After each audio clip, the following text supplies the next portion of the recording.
खुलुमबाय बेलासिनि गाहाम हामलायनाय जासिहरबाय। दिनै 22 आगस्ट 2020 सुनिबार फैदो दिननि बेलासिनि माखासे फिसा गेदेर खौरांफोरखौ फारि फारि मिथिनानै लानि। गिबियावनो आंनि चेनेलाव जायबा बिथांमोना जयेन जादों बिथांमोननि मुंखौ बुंना होनो सानो। बिथांमोननि मुङानो जाहैबाय SRB चेनेल, सोमखोर बड'सा आरो बड' किं चेनेल। बिथांमोननि चेनेलनि लिंकखौ डिसक्रिप्शनाव होनानै दोनदों, नोंथांमोना नायनो गोसोबा नायनो हागोन। गिबि खौराङा जाबाय झारखन्डनि रामघर जिल्लायाव सासे 20 बोसोरनि खानाय सिनग्रा नापित दखानि जायनि मुङानो जाहैबाय रन्जन ठाकुर। बिथाङा गावनि दखानावनो थैनानै थाबाय।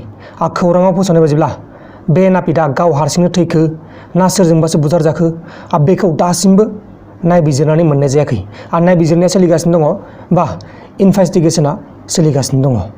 लोगोसे इस्लामिक स्टेटनि टेररिस्टफोरा आय'ध्यानि राम मन्दिरनि कन्स्ट्राक्शनाव एटेक खालामनो नाजादोंमोन, नाथाय गावग्रा हाथियारफोरखौ नागिरनानै मोननाय जाबाय आरो टेररिस्टफोरखौबो दहाय फुङाव दिल्लीयाव हमनानै मोननाय जाबाय होननानै फोसावनाय जादों आरो बिसोरखौ नेशनेल सिकिउरिटि गार्डआ हमनानै मोनदों।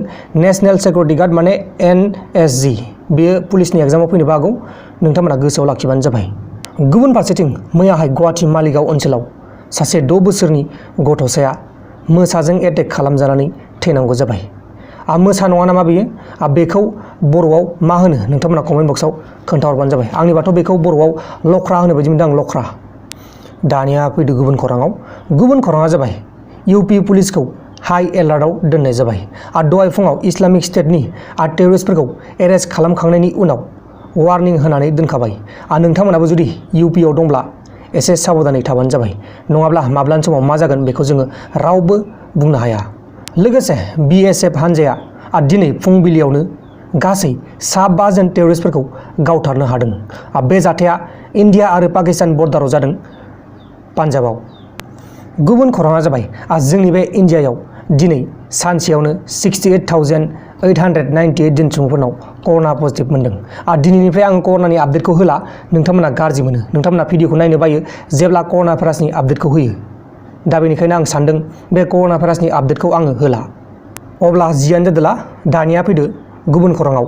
गुबुन खौराङा जाबाय दिल्ली पुलिसा दिनै 2 आम आदमि पार्टिनिफ्राय बा आम आदमि पार्टि हान्जानिफ्राय 2 कोटी रां दाबिनाय दुथांफोरखौ एरेस्ट खालामनो हाबाय।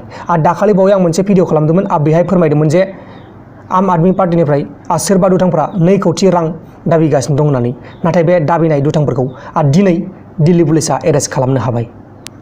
लोगोसे मिज'राम सरकारखौ दाखालिनि जाथायखौ लानानै आसाम राइफलआ मोजां मोनाखै। बियो आयेननि बेरेखा जादों होननानै बुंदों। मिज'रामाव गासिबो एन्ट्रिखौ 24 आगस्तनिफ्राय खुलिगोन होननानै बुंदों, नाथाय मा जायो बेखौ जोङो रोखायै बुंनो हाया। बिथांमोना बुंदोंमोन 24 आगस्तनिफ्राय एन्ट्रिखौ खुलिगोन होननानै। गुबुन खौराङा जाबाय क्रिकेट गेलेगिरि बिथां रहित शर्माया राजीव गान्धी खेल रत्न एवार्डखौ देरहानो हाबाय आरो आसामनि बक्सिं गेलेगिरि लवलिना ना मा होनो, लवलिना बरग'हाय, बिथाङाबो अर्जुना एवार्ड देरहानो हाबाय। बिथांमोना एवार्डखौ 29 आगस्टआव मोननो हागोन होननानै फोसावनाय जादों। 29 आगस्ट खालि नेशनेल गेमनि माबा मोनसे सेलिब्रेसन दं, बे खालि बिथांमोना मोननो हागोन। लोगोफोर, दिनैनि बेलासिनि रादाबफोरा बेखिनिल'मोन। जुदि नोंथांमोना आंनि बे भिडिअखौ मोजां मोनदों अब्ला भिडिअखौ लाइक खालाम, लोगोसे मोजां मोनाखै अब्लाबो लाइक खालाम। नोंथांमोना मोजां मोनदोंब्लाबो गाज्रि मोनदोंब्लाबो लाइक खालामबानो जाबाय आरो कमेन्ट खालामनो गोसो दंब्ला कमेन्ट खालामबानो जाबाय। आं गासिनिबो कमेन्टखौ नायखायो, नोंथांमोना साननाङा जे कमेन्टखौ नाया। आं गासिनिबो कमेन्टखौ नायखायो आरो गासिनिबो कमेन्टखौ आङो लाइक खालामखायो।